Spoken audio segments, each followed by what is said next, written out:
ఇప్పుడు ఒక పక్క డయాబెటీస్ ఉన్న వాళ్ళకి టాబ్లెట్స్ తీసుకుంటున్నారు, షుగర్ పెరుగుతుంది, మజిల్ లాస్ అవుతుంది. ఈ మజిల్ లాస్ అయినప్పుడు ఈ షుగర్ పోయి ఎక్కడ ఖర్చు అవ్వాలా? ఫర్ ఎగ్జాంపుల్ చెప్తా. అప్పుడేమవుతుందంటే మజిల్ తగ్గే కొద్దీ ఈ షుగరు లెవెల్ పెరుగుతూ పోతుంది. అంటే మామూలుగా ఈ షుగర్ వచ్చేసి మజిల్లో ఖర్చు అయ్యి ఎక్సెస్ షుగర్ వచ్చి మజిల్లో స్టోర్ అయ్యి అదేవిధంగా లివర్లో కూడా స్టోర్ అవుతుంది. ఈ 2 ప్లేసెస్లో స్టోర్ అవుతుంది. ఇప్పుడు ఈ మజిల్ తగ్గిపోతుంటే ఇది ఖర్చు అవ్వదు, అప్పుడు గ్లూకోజ్ పెరుగుతూ ఉంటుంది. ఆ పెరిగినప్పుడు ఏం చేస్తారు? నంబర్ ఆఫ్ టాబ్లెట్స్ పెరుగుతాయి, డోసెస్ పెరుగుతాయి. ఒక పక్క టాబ్లెట్స్ డోసెస్ పెరుగుతాయి, గ్లూకోజ్ అన్కంట్రోల్డ్ పెరుగుతుంది, ఒక పక్క మజిల్ లాస్ తగ్గిపోతూ ఉంటుంది. ఈ సిచ్యువేషన్ వల్ల ఒక 80 సంవత్సరాలు 90 సంవత్సరాల ఆయుష్ ఉన్న వాళ్ళు కూడా ఒక 15-20 సంవత్సరాల ముందరే వాళ్ళ ఆయుష్ తగ్గుతూ ఉంటుంది. సో ఫస్ట్ డయాబెటీస్ వచ్చిన వాళ్ళు గుర్తించాల్సిన విషయం ఏంటంటే న్యాచురల్గానే ఈ షుగర్ తను బాడీ ఖర్చు పెట్టుకునే విధంగా చూడాలి.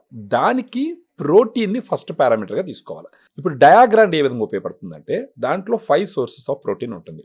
అది కాకుండా 100 గ్రామ్ పౌడర్కి 24 గ్రామ్స్ ప్రోటీన్ ఉంటుంది.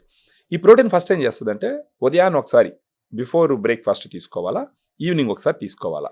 అది తీసుకున్నప్పుడు అన్నానికి ఉదయాన్నే బ్రేక్ఫాస్ట్ ముందర తీసుకున్నప్పుడు జనరల్గా జనాలకు ఉండే ఒక ఇష్యూ ఏంటంటే ఉదయాన్నే బ్రేక్ఫాస్ట్ చేస్తారు, నైట్ అంతా ఖాళీ కడుపు ఉంటుంది, ఒక 2 ఇడ్లు 3 ఇడ్లు ఎక్స్ట్రా తిన్నాను అనుకోండి, ఇమీడియట్గా గ్లూకోజ్ లెవెల్ పెరుగుతుంది. ఈ మార్నింగ్ పెరిగే గ్లూకోజ్ లెవెల్సే బాడీలో ఉండే ఆర్గాన్స్ అన్నింటిని దెబ్బతీస్తుంది. దాన్ని తగ్గించడమే పెద్ద ఛాలెంజ్.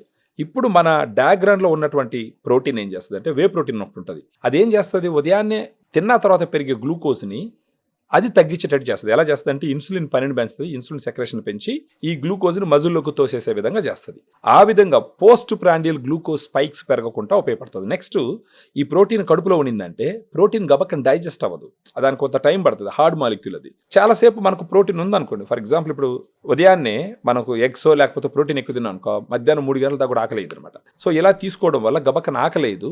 ఆకలి అయినప్పుడు ఏం చేస్తుంటే ఎక్కువగా అన్నం తినరు, అన్నం తినుకుంటా ఉంటే కొద్దిగా తింటారు, ఎక్కువ తినరు, అప్పుడు గ్లూకోజ్ స్పైక్స్ పెరగవు. సో ఈ విధంగా ఏం చేస్తుందంటే ఒక పక్క మజిల్ను కూడా పెంచుతుంది, ప్రోటీన్ కాబట్టి మజిల్ సింథసిస్ను కూడా పెరుగుతుంది. మజిల్ సింథసిస్ పెంచుతుంది, ఇమ్మీడియట్గా గ్లూకోజ్ పెరగకుండా కంట్రోల్ చేస్తుంది, ఎనర్జీని మెయింటైన్ చేస్తుంది, అన్నం ఎలాగంటే అలా తినకుండా కాపాడుతుంది.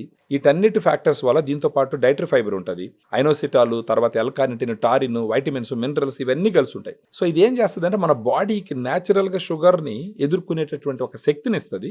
దీన్ని తీసుకుంటూ పోతే ఒక పీరియడ్ ఆఫ్ టైం వాళ్ళ HbA1c కంట్రోల్ అవుతుంది, గ్లూకోజ్ లెవెల్ కంట్రోల్ అవుతుంది, లాస్ అయ్యే మజిల్ లాస్ అవ్వకుండా ప్రివెంట్ చేస్తుంది, ఫర్దర్గా స్లోగా మజిల్ పెరిగేటట్టు చేస్తుంది.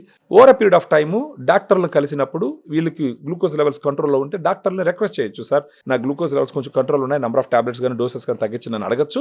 వీళ్ళ లెవెల్స్ కానీ కంట్రోల్ ఉంటే డాక్టర్స్ తగ్గిస్తారు. సో వాళ్ళు ఒక క్వాలిటీ ఆఫ్ లైఫ్ లీడ్ చేయొచ్చు అనమాట.